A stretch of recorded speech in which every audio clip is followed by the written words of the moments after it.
Hey everyone, well I was actually responding to comments and a subscriber asked me on the comments section, hi, I actually got the Stead head, I love it, it's really helping keeping my head still, but does it help with your head lowering in the backswing? That's a big problem for a lot of people, it was a big problem for me, your head lowering in the backswing. And unfortunately, as much as I love this training aid, it does help you from rotating off the ball or swaying off the ball. In no way does it help you from stopping lowering the golf ball. That's something that I worked on and had to deal with for a long time. And unfortunately, the fix is not quite as easy, but there's a great drill that helped make sure that I stabilized that head and didn't lower into my backswing. So let me show you. All right, guys, so what we're going to be talking about here is lowering.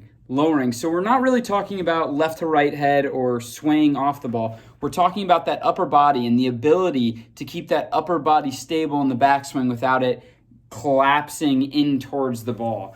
That's a huge problem that a lot of players have. And so one guy that I feel like does this really, really well on tour is Henrik Stenson. I talked in an earlier video about how for kind of a conventional swing, he has one of the best swings on tour in my opinion. So if we take a line from his hip bone to his ear, and then we take a line from my hip bone to my ear. Now, this isn't my real swing. I wanted to show you guys an example. You guys have probably seen this in your own swing, or you've at least seen this in a lot of amateur swings. You go down, and then your upper body collapses, right?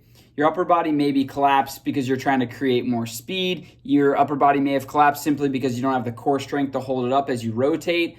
But what you've done now is you've created a spatial issue between that left shoulder and basically your spine and the golf ball, because you're rotating around your spine, and as soon as it collapses closer to the golf ball, now you have less space. So that is a huge, huge problem. So let's go ahead and take a look at what Henrik does.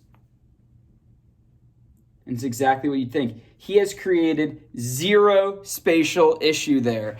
He literally sets up and he rotates around that stable center. And so I talk a lot about rotating around a stable center, and the best players do it very, very well. And Henrik's no different. So not only from a left to right standpoint is he very solid, not a lot of rotation off the ball with his head, not a lot of sway off the ball with his head, but there is no collapsing on the backswing.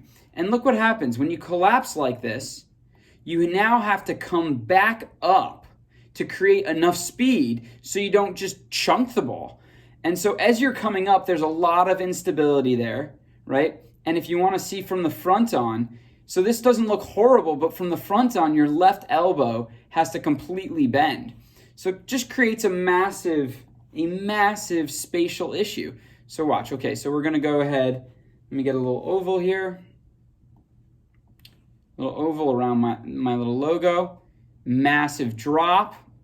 And now you have to come up. So, okay, you are scrambling to create more space. And then if you can still see, my lead forearm has a massive hitch in it. And why? Because I'm too close to the ball. I have created a massive spatial issue by allowing that upper body to drop. So if we go ahead and take a front on of Henrik right here, do the same exact thing. Go ahead and put a little circle around the hat. Let's see if he has created a spatial issue. No spatial issue whatsoever. So I just kind of want to show you guys what the issue was, and then we'll go ahead and show you how to fix it. This is something that I've worked on for a long time. It's a drill and it absolutely works. Take a look. All right, so here we go. What we're talking about here is we're talking about lowering in the backswing. I showed you on video how bad it can be, how detrimental it can be, and how really good players definitely don't lower. I used Henrik Stenson, but go ahead, look it up. Rory McIlroy, Dustin Johnson, Jason Day, just go through the list. Go back to Ben Hogan, whatever.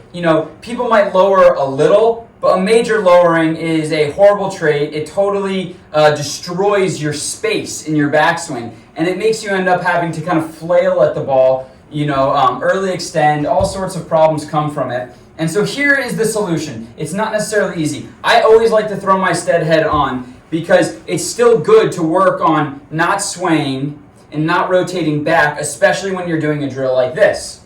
okay? And the drill, to make sure you don't lower, you're literally you're almost working on your core here by actually developing the strength to rotate around a stable center without allowing it to collapse. And that's what you want to stay away from. So let's go here and I'll show you. And I did these drills so long. So slow backswing, pause, and then hit. That's pretty good. A little too much. We can go over these swings again. I'll show you on the backswing, but this head is not lowering at all. So once again, you want to go really slow. Make sure you're not lowering. Pause, and then hit. And it's a great way to develop the feel and develop, honestly, the internal strength. Because part of this is that you have bad technique, but the other part is that you don't physically have the core strength to actually hold yourself up. And sometimes you need to go to a gym, you need to develop that core strength. But in this case, you can develop that core strength right on the range. After you hit 50 or 60 golf balls like this, you'll be golden. In fact, this is what Tiger Woods was doing before 1997. He used to lower a lot before he won that Masters. What Butch Harmon told him to do was literally go here, pause, and then fire. And you can even see that little hitch in his swing. And it helped keep his head up so that he would actually have the space to make a good athletic move at the ball. Because as soon as you come down too low, you're just done. All right, so let me show you guys this one more time. Back nice and slow, pause, and then you go through. Get in the hole. All right, so guys, once again, it is almost a core exercise that you need to do, but this is one you don't need to go to the gym for. You can go ahead and go straight to the range, and the idea is you go back slow, you pause at the top, and then you attack the ball. It's not going to work in one swing, it's not going to work in 5 swings, it's not going to work in 10 swings. This is something you're going to have to work at, because not only is it retraining your muscle memory, but it's also creating muscle stability and strength.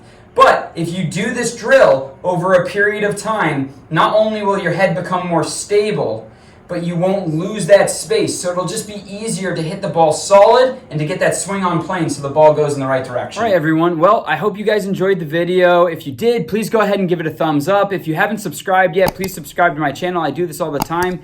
And really, I actually had the idea to do this video from a subscriber that left a comment. It was a question, and it's something that I worked on for so long. So please go ahead. If you have questions, if you have comments, ask. I love the open communication with you guys. Other than that, I hope you guys are playing well.